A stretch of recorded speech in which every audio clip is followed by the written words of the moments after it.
Mga kababayan, here's my POV sa Day 19, August 26, 2026 ng impeachment trial ni VP Sara Duterte. Ang napanood natin sa Day 19 ay isang buong araw ng paglalantad sa kamang mga nakabilang panig. Pilit nilang pinalalaki ang mga isyong administratibo para magmukhang kriminal. Pero bawat subok nila mga kababayan, mula sa pambabastos sa testigo hanggang sa pag-iyak sa mga procedural rules, ay sinalubong ng nagtataasang pader ng batas. Lantaran ang panggigipit ng ilang senator judges na latang halata naman kung kanino kumakampi. Pero ang masaklap sa kanila mga kababayan, pumalag ang depensa, matatag ang testigo, at na-checkmate natin ang oposisyon. Sunod-sunod na supalpal, kaya panoorin ninyo kung paano sila natalo sa sarili nilang laro.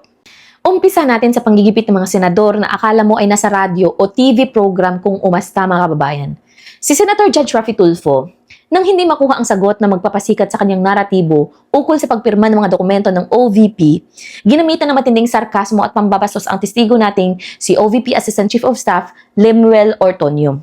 Ortonio took offense at Senator Judge Raffy Tulfo's interjection. Sarkastikong tinanong ni Tulfo mga bayan ang testigo. Tanong niya, kailangan ba na nakapikit na lamang sa mga ganitong sitwasyon? Naghahanap ng clickbait at soundbite mga babayan. At kahit si Senator Judge Kiko Pangilinan, nakisabay din sa paninermon at pagtaas ng boses kay Ortonio ukol sa mga dokumento ng pondo. Pero, hindi umubra ang pananakot na ito. Agad napin natin ni Ortonio mga kabayan ang pambabastos ni Tulfo at sumagot ng napakakalmado pero napakatapang. Sabi niya, "No sir, hindi naman po na nakapikit sir." Sabay hirit ng malalim na paliwanag kung paano ang legal na sistemang sinusunod ng OVP. Kahit anong taas ng boses o pambabastos ni Tulfo at Pangilinan, nananatiling matatag ang testigo dahil ang taong nagsasabi ng totoo, hindi kailangang manginig mga kababayan. Sa legal lens mga kababayan, dito lantarang ipinakita ni Tulfo ang kawalan ng unawa sa Section 3, Rule 132 ng Revised Rules on Evidence. Mahigpit na ipinagbabawal sa ilalim ng batas ang argumentative and badgering questions o ang panginginsulto, panunuya at panggigipit sa testigo para lang lumabas na may sala ito.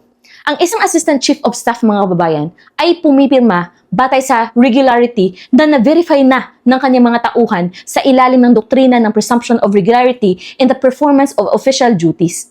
Hindi niya kailangang maging line auditor o inventory clerk na magbibilang ng bawat kahon ng gamot. Ang tanong ni Tulfo mga kababayan na nakapikit ay purong insultong walang puwang sa isang seryosong impeachment court. Next, heto naman ang nakakawang eksena ng prosecution team mga kababayan. Todo makaawa at nakiusap itong si Private Prosecutor Attorney May Divina Gracia kay Presiding Officer Chis Escudero. Ang hiling ng prosecution mga kababayan, utusan at pagwawalan daw ng korte ang depensa na gumamit ng leading questions sa pagsasagawa ng cross-examination kay Lemuel Ortonio.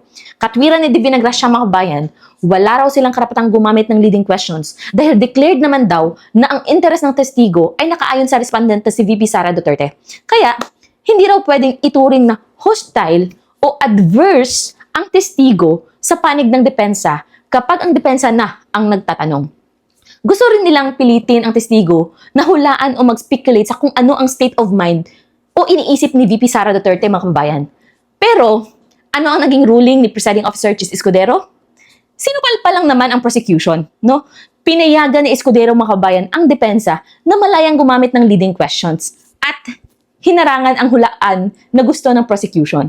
Mga kababayan, sa legal lens, mababaw at mangmang sa remedial law ang naging hirit ng prosecution. Sa ilalim ng Section 10, Rule 132 ng Rules of Court na inilalapat bilang supplementary application sa impeachment rules, ang paggamit ng leading questions mga kababayan o mga tanong na idinidirekta na ang gustong makuha ng sagot ay isang ganap na pribilehiyo at karapatan ng isang abogado kapag nagsasagawa ng cross-examination. So maling-mali si Divina Gracia sa kanyang presumption. Si Ortonio mga kababayan ay unang isinalang bilang testigo ng prosecution. Noong ang depensa na ang sumalang para sa cross-examination upang buwagin ang mga paninira, ang batas ay nagbibigay ng malawak na laya sa depensa na gumamit ng leading questions upang mabusisi ang kredibilidad at katotohanan. Bukod pa rito mga kababayan, an elementary rule of evidence dictates that a witness can only testify to facts derived from their own perception. Kaya tama lang ang naging banat ng defense counsel na si Attorney Christine Ferrer. Sabi niya, "The counsel would want the witness to speculate on the state of mind of the Vice President, Your Honor." Misleading. Barado ang prosecution mga kababayan. Nilinaw ni Escudero na may precedent o naunang kaso kung saan ang magkabilang panig ay binigyan ng pantay na pribilehiyo. Ang hiling ng prosecution, mga kabayan, ay isang desperadong taktikang harangan ang talas ng depensa dahil takot silang busisi ng depensa ang sarili nilang mga inconsistencies. Tapos, dahil hindi makapunto sa loob ng korte mga babayan, idinaan ni Private Prosecutor Attorney Amando Ligutan sa pagpapasikat sa social media. Gumawa siya ng mga controversial at viral na Facebook post na bumabatiko sa nagaganap na paglilitis at binansagang troubling ang pag-question ng depensa. Nang kastiguhin sa korte mga kabayan, nang matigas pa ang mambabatas. Ang depensa niya mga kabayan, sabi niya, teacher ako guru ako, at tungkulin kong magwasto ng mali kahit saan at kailan. At sinabi pa niya mga kabayan, I did not surrender my freedom to teach and enlighten when I decided to participate in this trial. Pues, attorney, nakatikim ka na matinding lektura kay Presiding Officer Chase Escudero. Idineklara ng korte na bawal mambastos, bawal magpakalat ng mapanirang salita tulad ng scam o mastermind, at naglatag si Escudero ng mabigat na parusa sa mga pasaway na abogado. Sa unang labag, public reprimand and admonition. At sa mga susunod, multang aabot sa 30,000 pesos kasama ang restriction sa pagsasalita, pag-object o pagsusuri sa testigo. Binalaan sila ni Chis Escudero mga kababayan. Sabi niya, you know who you are. And based on the records, we know who you are. Kaya naman, maging si Private Prosecutor Attorney Lorna Kapunan ay napilitang sumang-ayon sa napakapatas at napakahigpit na ruling ng impeachment court upang mapanatili ang integridad ng korte mga kababayan. Sa legal lens, dito natin makikita ang kawalan ng professionalismo at pagsuway ng prosecution sa sub judice rule at sa Code of Professional Responsibility and Accountability or CPRA ng mga abogado. Ang sub judice rule mga kababayan na pinalakas sa ilalim ng Rule 18 ng Impeachment Court ay nagbabawal sa mga partido at kanilang mga konseho na maglathala ng mga komento o opinyon sa publiko hinggil sa merito ng isang kasong kasalukuyang nililitis upang maiwasan ang prejudicial publicity na naglalayong impluwensyahan ang isip ng mga hukom at ng publiko. Ang pagdadahilan ni Ligutan mga babayan na siya ay isang guro ay isang maling-maling depensa sa legal na sistema mga kababayan. When a lawyer enters an appearance before an impeachment court mga kababayan, his primary and overriding status is an officer of the court, bound by judicial ethics, not a social media influencer or an independent educator. Ang paggamit ng mga mapanirang salita ay isang uri ng misbehavior in the presence of the court na pasok sa kahulugan ng direct contempt sa ilalim ng Rule 71, Section 1. Tama lamang na sinabihan siya ni Escudero na i-decouple o ihiwalay niya ang kanyang pagiging guro sa kanyang tungkulin sa korte. So, kung gusto mong maging vlogger o teacher sa Facebook, Attorney Ligutan, mag-resign ka bilang prosecutor. At heto pang isang highlight sa Day 19 mga kababayan. Si Senator Judge Ping Lacson naman ang pumuna sa kung bakit daw paulit-ulit o magkakapareho ang mga description ng physical targets na nakasaad sa Physical and Financial Plans ng OVP noong taong 2022 at 2023. At pilit din nilang inuusisa si Ortonio ukol sa mga sensitibong operasyon at kung pinapayagan ba ang paggamit ng mga alias. So nilinaw naman ni Ortonio mga kababayan na ang mga confidential activities ay sensitibo at kailangang protektahan para sa pambansang seguridad. At ang pinaka-naglilinaw sa lahat, ang confidential funds ng OVP ay ginamit upang masiguro ang ligtas na pagpapatupad o safe implementation ng mga programa ng OVP at hindi para punduhan ang mga programa mismo mga kababayan. Habang si Colonel Dante Lachica naman, na dating si OVP Security Head, ay napatunayang maayos at tapat na gumanap sa kanyang tungkulin batay sa mataas na antas ng tiwala ng tanggapan. At dahil nga wala namang mapiga ang prosecution mga kababayan, heto na naman si Senator Judge Erwin Tulfo. Gumagawa ng manifestation na nag-uudyok sa prosecution at defense panel na iharap si Colonel Lachica dahil paulit-ulit daw itong binabanggit ng mga testigo. Desperado na talaga, no? Ginoong Lacson at mga ginoo sa prosecution. Ang pagpuna sa kung bakit magkakapareho ang description ng physical targets taon-taon ay nagpapakita ng kawalan ng kaalaman sa intelligence programming at operational defense design.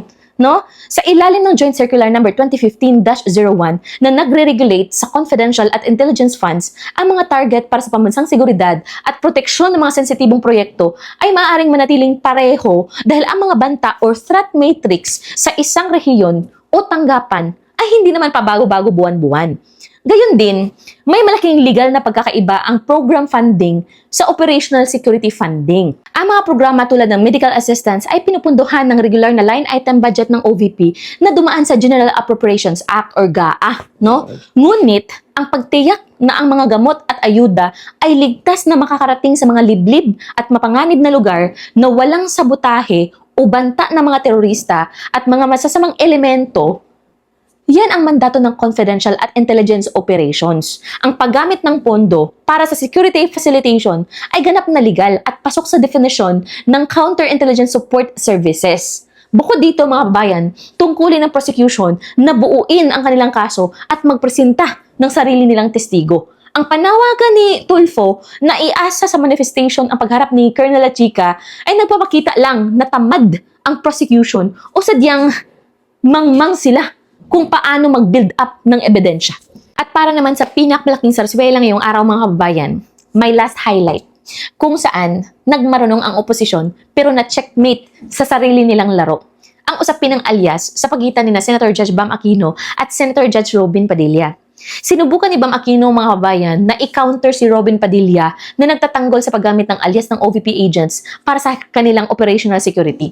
Ang hirit ni Bam para subukang mamahiya at mamilusopo, sabi niya, tama po, si Ninoy Aquino po ang kanyang alias ay Marshal Bonifacio, pero wala naman siyang confidential funds. Wala siya sa mga ARs na confidential funds.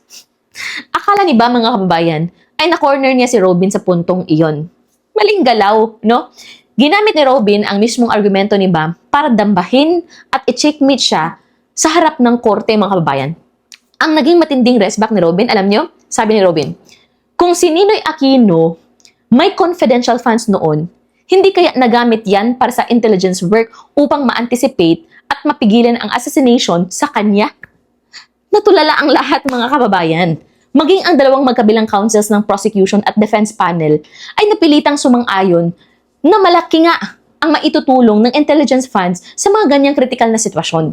Ipinasok ni Bam mga kababayan ang issue ng pera para makapuntos. Pero ang naging resulta ay checkmate.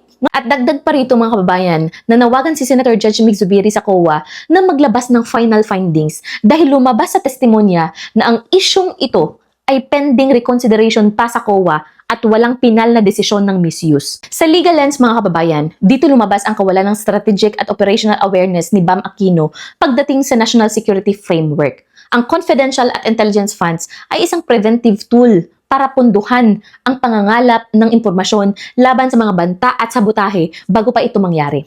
Sa pag-amin ni Bam Aquino mga kababayan na gumamit ng alias ang kanyang tiyuhin, inamin niya na lehitimong taktika ang pagtatago ng pagkakakilanlan o legend crafting. At sa pag-resback ni Robin mga kabayan, napatunayan sa buong bansa na kung walang sapat na intelligence funds, bulag ang gobyerno at buhay ang nagiging kabayaran. Si Bam Aquino mga kabayan mismo ang nagpatunay kung bakit kailangan ng bansa ang pondo ng OVP. At balikan natin ang pinakabuod ng batas administratibo ukol sa panawagan ni Zubiri mga kababayan. Under the Administrative Code and the Government Auditing Code of the Philippines or PD 1445, a notice of suspension or an audit observation memorandum or AOM is not a finding of corruption, fraud, or misuse. Ito ay isang interlocutory administrative issuance mga kababayan, isang pansamantalang kahilingan para sa karagdagang dokumentasyon o paglilinaw. At dahil ito ay nasa status pa na pending reconsideration, ang legal na doktrina ng exhaustion of administrative remedies ay dictates na hindi mo pwedeng gamiting pinal na ebidensya ng krimen ang isang hilaw na dokumento. No? Nagwakas ang korte sa ganap na alas 3 ng hapon mga kababayan na duguan ang kredibilidad ng prosecution. Mga kababayan, sa pagtatapos ng Day 19 ng paglilitis na ito, pakinggan natin ang kung ano ang nakasaad sa banal na kasulatan. Ang nagaganap na panggigipit, ang paggamit ng mga sarkasmo ng mga may kapangyarihan, at ang pagmamatigas ng mga nagkukunwaring tagapagtanggol ng batas ay matagal nang hinatulan ng Diyos. Listen to Psalm chapter 9 verse 15 to 16. It says there, "The nations have fallen into the pit they have dug. Their feet are caught in the net they have hidden. The Lord is known by His acts of justice. The wicked are ensnared by the work of their hands." And the word speaks mga kababayan clearly in Proverbs chapter 26 verse 26 mga kababayan. It says there, "Their malice may be concealed by deception, but their wickedness will be exposed in the assembly." Ang mga taong naglalatag ngayon ng lambat ng paninira laban sa ating pangalawang pangulo, ang mga abogadong nagmamalaki sa kanilang sariling karunungan, ngunit lumalabag sa etika, at ang mga senadores na gumagamit ng panunuya kapag hindi nakuha ang kanilang politikal na nais, tandaan ninyo, ang Diyos ay hindi kailanman madadaya. Ang sarili ninyong mga labi at mga bitag ang ginagamit ng Panginoon upang ihulog kayo sa sarili ninyong kahihiyan sa harap ng buong kapulungan ng bansang Pilipinas. Ang katotohanan ay may sariling katwiran at sa huli, ang disenyo ng langit ang mananaig. Muli, manatiling mapagmatyag at mapanuri. Peace.